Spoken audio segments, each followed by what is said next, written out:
Hey, what's up everyone? Welcome back to another small video on my channel. So today we're building a small suburban house in the Mount Komorebi region, meaning that this house is of course, as the region itself, Japanese inspired. So before I tell you guys a bit more about this build, I just want to say sorry for not uploading for over 2 weeks now. But I was quite busy and couldn't do any building or editing. But now I'm back. Actually, I'm working on several other builds right now, so there should be more frequent uploads over the next weeks. And I'm still trying to figure out an actual schedule for my videos, but sometimes I'm stuck with builds and I don't uh, feel like uploading stuff that I'm not satisfied with, which is also the reason I usually spend a lot of time finalizing everything that I build. This is also the reason why today's video is a bit longer than usual. So this took me around 8 hours to build, but I'm also quite a slow builder, and two additional hours to playtest and make sure everything works if somebody wants to download this. But now let me tell you a bit more about this particular build here. So as already mentioned, this house is supposed to fit the general style of Mount Komorebi, and therefore I tried to capture the aesthetic of Japanese architecture. So this is supposed to look like a house you would find maybe somewhere around the outskirts of a major city or like a small townhouse. So this time I didn't restrict myself to any packs or budget, but I initially planned for this to be a starter home. However, I think the aesthetic of the build is more important than keeping the cost below 20k. So just in case you're wondering or want to download this to play with, the lot costs around 52,700 simoleons, and I also used an absurd amount of packs for this, so be aware that you need a lot of packs if you want to download this house completely. So if you don't have a lot of packs, my next build is probably gonna be base game, because I also like doing base game builds. And I'm always looking for inspiration, so if you have any ideas what I could build, let me know in the comments below. So even though I used all my resources, I struggled finding the right windows just because I had a very distinctive look in mind, and I had to cut out a lot of the window search just because it was very long and not very interesting. And I ended up using a window from a Snowy Escape, which is the best one in my opinion. I just wish there would be an option to resize windows, because I find myself very often in a situation where I found the right window in terms of looks, but it doesn't fit very well, and I'm not sure if there is a mod that lets you actually resize the whole window and not just the frame. So in case you didn't know, you can of course resize all objects with cheats, also windows, but with windows it doesn't really work because the quote-unquote glass always stays the same size. So let me know if there is a mod or other solution in the comments below. So until now I haven't really told you anything about this build except that I wanted it to look Japanese inspired, of course, and I think there are certain distinctive features that people associate with Japanese architecture. And for me personally, it's this combination of the old traditional way of building, which seems to be influenced by Chinese architecture as well, and more modernist approaches. So I try to incorporate this into this build. So this is of course only my personal perception. I also feel like especially the roofs are very traditional in some areas, and therefore I used one of the roofs that came with the Snowy Escape expansion because I think it fits here very well. So one thing I also associate with Japanese houses is having an air conditioning system, which is not usual where I live. And what's strange, I also associate power lines with suburban builds like this one, because when you look up pictures of Japanese streets, there always seems to be an almost absurd amount of power lines and also traffic signs, which is also the reason why I try to integrate this utility pole you can see in the back here. However, I removed it later on just because I couldn't connect it to anywhere and it kind of looked odd, because you can't really connect it to anything else outside the lot, of course. I also feel like that nature is a very important aspect of Japanese culture, so I try to integrate a lot of potted plants, but also a lot of bushes and other plants around the house, which you will see later on. So as I said, I used a lot of details for the walls as well. For example, this breaker box here, which is next to the hose, which might be a bit dangerous if you think about it. But I really like the looks of it, so I kept it there. I also saw a picture of a very similar house, and it had a blue trash can in the front, which was the reason why I was looking for a blue trash can for like an hour. And I'm pretty sure there is one in the game, but I couldn't find it. I think it's a debug object, and if you know where I can find this particular trash can, if there is one, a blue one, a round one actually, please let me know in the comments because this was driving me crazy. So at this point I was pretty satisfied with the overall looks of the house, with the facade, and so I started working on the landscaping a bit, and I was trying to figure out where to put all those plants. This one here in the orange pot, I really liked it there, but in the end it kind of disappeared in a bush, and I left it there just because I didn't want to remove all the plants around it, even though you couldn't see the initial potted plant anymore. So as I said before, I wanted to add a lot of plants all around the house, not only bushes and flowers, but also some types of vines, ivy on the sides of the house. So I added a lot of those wisteria vines from cottage living, I think, and I really like them. You can use them for different purposes, like here I put them on to the side just to make them look like they were growing on this particular wall, but I also used them later on to create the illusion of having moss on the rooftop, which you might have seen in a different build I did a while ago. And I also wanted to have a lot of rocks here. I like the debug ones. I think they're from base game. They have a bit of moss on them, so there's some nice texture to them. So as you can see here, I dragged out a lot of different plants like this hedges here, and also all the panels in the back, and I did that because some of these objects are actually debug objects and you can't clone them by pressing shift. So I usually just drag out a few, so just in case I need some of them later on, they're already there, because it's kind of annoying to look through the catalog, which is quite big in my case because I have a lot of expansions, and the debug objects are also not categorized, so it's quite hard to find stuff at times. I know where certain objects are that I need a lot, but not all of them, of course. So it's easier to just drag out several objects and delete what you don't need later on. And that just rhymed, I guess. So as you can see, I used different plants for the walls outside, and I initially planned on using the ivy from cottage living just because I already used the wisteria vines, and I ended up using the ivy from the vampire expansion just because the color is a bit better. So one thing I just recently noticed was that those stone slabs you can see in the front, those are debug objects from base game, and what I noticed was that Sims can't actually walk over them, so they have to have a different path to enter the house, and in this case they just use the platform to the left, which works fine, but it's kind of odd that they can't actually use the pathway that I created here.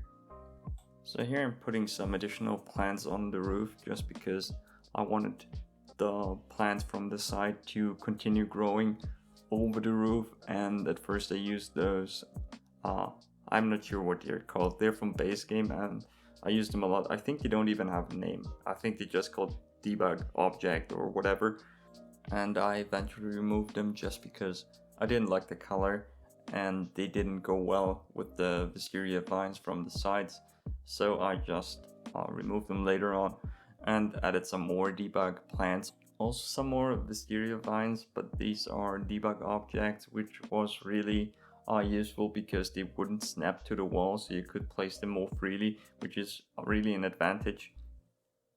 So at this point I thought I was basically done with the garden because I wanted to keep this build very compact. I also didn't plan on having a parking space or a car at first, but I added one later on and I really like how it turned out, which you will see later on as well. So as I already said, I had a very particular picture how I wanted this house to look like, and I was very happy how it turned out at this point, but I didn't spend much thought on the interior just because I had no idea how I wanted it to look like, I only knew that I wanted to use some objects from Snowy Escape just because they're basically made for this particular style here, and I'm gonna talk about the interior later on when I'm actually working on it. Also the cat, as you can see here, just because I wanted to add some additional detail. And what's strange about these cats, because there's several of them in different poses, that they are a debug object, not from cats and dogs, but from base game, which is kind of weird. And I recently started using those cats as like decorational objects or for screenshots to add some life to the pictures. And I actually placed everything you need to play with the cat inside. So there's a football and the cat bed. If you want to uh, have a cat here, you can of course also remove the debug cat outside if you don't want it sitting there. So as you can see, I have removed the previous plant from the roof and placed different ones. I think those are two different types of debug objects here, and in my opinion it looks much better because the colors are basically the same. So I was pretty pleased how this turned out. So after finishing the front and the roof of the house, I wanted to work on the sides, and I didn't place any windows, so I had to find a place where they not only looked good but they also served a purpose, because very often you have windows inside that are necessary but they don't look very good from the outside, and it's always a struggle to find some kind of middle ground between looks and functionality, which is one of the things I still struggle with when building. I actually cut out a lot of me trying to figure out where the window should go because it was a very long process, and in the end it turned out fine. I like how it looks now, and I think they are also in spots where they actually serve a purpose. So as you can see, I have moved on to the interior, and I was trying to figure out where the staircase should be, just because I think of course a ladder would be way more economical, but I felt like a ladder wouldn't fit the particular style of this build, so I just had to add a staircase just because it looks much better in my opinion, at least. Also, this house is very small, so I should have used a ladder maybe, but in this particular case I like the staircase a lot more, and it also worked out very nicely with the kitchen. I at first wanted to place the bathroom here, but then I decided that the kitchen area should be here, which also looked better and was more economical in terms of the space that I had. This is actually a very small house. We have like a 4x4 square for the second floor, excluding the balcony, which gives us only 16 tiles in total.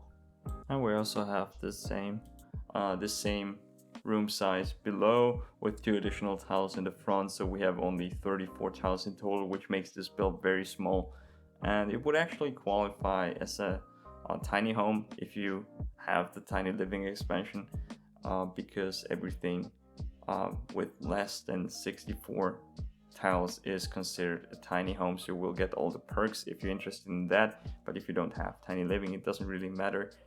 I know that I used one specific bookshelf, which will of course disappear if you don't have tiny living, but I think it's not a big deal here. So if you're missing only that expansion, you could of course download the house. I think I didn't use any other objects from tiny living. So here I started framing the house, and I used some of these debug latches here in gray just to add a bit of additional detail. At first I wanted to add some columns here, but they didn't fit because they were just too thick and it didn't look right. I also grabbed some stone framing here from Jungle Adventure for some additional detail around the bushes outside, and also some of those mossy rocks just because I like the look of them. So at first I didn't plan on adding too many objects to the side of the house, because I also thought about turning this into a row house by adding 2 or 3 more additional houses to the sides, and maybe also a cafe or a small shop or a restaurant. So if you like that idea of another video on this build where I expand it, let me know in the comments, because I think this could be good, so maybe. So I then started framing the bushes and flowers outside, and what's very nice about stone walls from Jungle Adventure here is that they are not an actual fence or wall, so they won't snap to the grid, and I can freely place them around the bushes, which gives me more freedom in placing them, which I personally prefer. So here I'm working on the balcony, which isn't too special. I just used one of those bamboo fences as a privacy shield to the left, and then I tried to figure out which fence I wanted to use here, but in the end I used a half wall with a specific trim that has this small fence on it, which I think looks quite nice. I then tried to integrate those panels I had put aside at the beginning of the building process to integrate them into the building. They don't serve any specific purpose, I just think they look nice on the sides because they add some additional detail. I also added some flowers to the walls and some of those cedar bars to the small windows in the back, but also to the side of the building, so it looks like a climbing trellis for the ivy and the other plants on the sides of the house. I then added a lot of plants around the house, some hedges, which are debug objects here, and some flowers, which are just normal objects, and then moved on to the inside, again where I tried to figure out where the kitchen should go. So as I said before, I eventually removed the bathroom from the front of the house because I wanted to have the kitchen here. It's a much nicer look and I like the open concept here. I also utilized the space underneath the staircase for some of the cat supplies, the cat bed and the food bowl, which you will see towards the end of the video. I also made sure that everything here is functional, so if you want to download this, it should work just fine. So my aim for the interior was to keep it simple and cozy, but also a bit messy, because at first I didn't really think about the person living here, which can be very helpful for furnishing any type of house basically, at least for me, so I like using this strategy here. So for me this is basically a single household with one sim and the cat. I also thought that the sim could maybe be a student, and I also furnished the bedroom according to that. So there are a lot of books and the laptop and the backpack, which are not necessarily objects exclusive to a student, but I think the interior fits the general idea of a student living here. I also wanted to have separate rooms for the bathroom and the toilet, which was not really possible because this house is very small. But I think this is also specific to Japanese culture to have a separate toilet and a separate bathroom. I think in some cases even the sink is in a separate room. So I wanted to apply this, but I think it's just easier this way. Of course, you can always add an additional wall if you really want to separate the toilet from the rest of the bathroom, which should be possible here, but you would only have an additional door, and I think for gameplay this would be a bit annoying, and I actually tried adding an additional door and it just looked kind of odd. So as you can see, the upstairs is a bit more cluttered than the downstairs area because I wanted this to look inhabited and add a bit of personal character to it. I also really like the bed here. This one is from Eco Lifestyle and it's not a normal bed. You have to use cheats to access the bed because I think it's a recycled one, and in my opinion it's very fitting for this whole idea of a student living here because it's surely not the newest model and I think it looks a bit shabby as well, or at least well used, and I think this is very fitting for the general idea. I mean, it's not very likely that a student would actually own a small house like this one, but I thought maybe it's a rental or it's part of the university housing. But not everything here needs to make sense, so because this is The Sims, we can basically do whatever we want, and this is just my idea for this build, but you can of course play however you want and also use this house for whatever sim you want. I mean, it would be interesting to hear your opinion as well, so let me know in the comments below what you think, what kind of person could live here. So at this point the house was like 90% finished, and I wanted to have as many details as possible on the inside as well, and so I added some more additional objects to the room, for example this mirror here, but also some of those downspouts which are supposed to be like cable ducts. And I also used a lot of the wall decorations from vampires, for example the cracks and the water stains, just to give the interior also some additional detail. I also used them outside later on because I wanted the house to look like it has been there for a while. So as you can see here, I eventually added a car, which I didn't plan to do, just because I wanted the house to be very compact. I mean, it's still quite compact.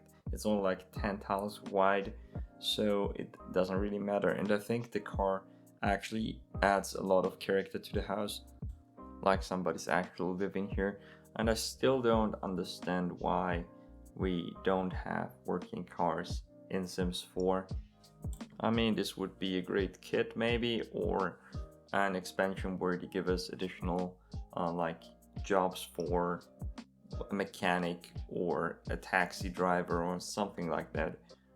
There are so many possibilities, but I think EA doesn't want to utilize any of them and leaves the potential to the modders.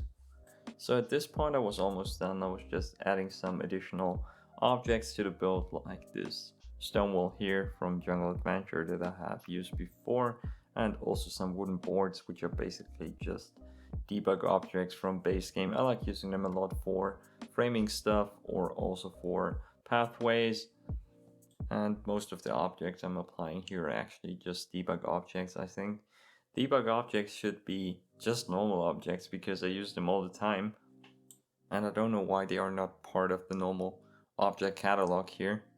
So unfortunately I had no use for the power pole here, so I removed it and added a tree and some additional rocks and debug objects as I said before, and then I started using more terrain paint like before, which was necessary because I expanded the build a bit with the parking area here. So I'm not sure if you guys got this in the video, but the parking space itself is not terrain paint. Not sure if I cut this part out, but it's actually a tile that I used, and it's a dirt tile, not even concrete, and I really like the looks of it because it has a lot of texture, and I think I'm gonna use it more in the future just because it's a very nice tile actually.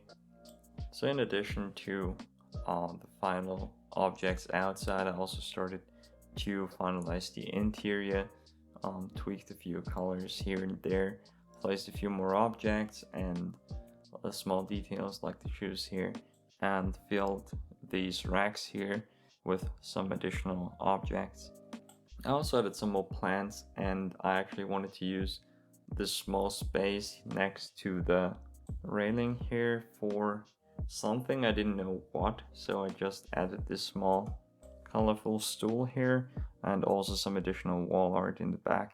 So I almost forgot that the counters from Snow Escape, which I used here, do have additional storage underneath, so I started decorating here at the end basically. I think it's great that you have the option here of putting stuff in the counters, but it doesn't work very well because the stuff would just randomly clip to it, and it would also accept items that are way too high or way too large, which is kind of weird.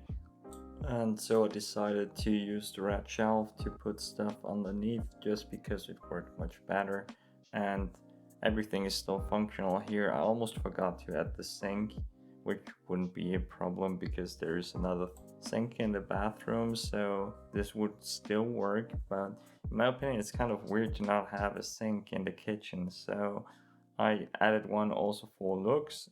And as you can see, I used a lot of other decorational items like this rack here, which looks really great. And at first I had two shelves up there, and I removed them just because I like the overall look of the shelf here a bit more. And so I put all the clutter objects underneath into the counters. I removed that section from the video just because it was very long and it didn't make it to the final build, so it was kind of irrelevant. I also added some additional decorational objects upstairs. So lastly, I added the objects for the cat, and with that the build was basically finished. I did some minor work on the exterior, but it's not really anything worth mentioning. So if you made it this far into the video, I just wanted to say thank you for watching. I hope you enjoyed the video, and if you did, please leave a like and make sure you're subscribed if you want to see more. See you guys next time. Peace out.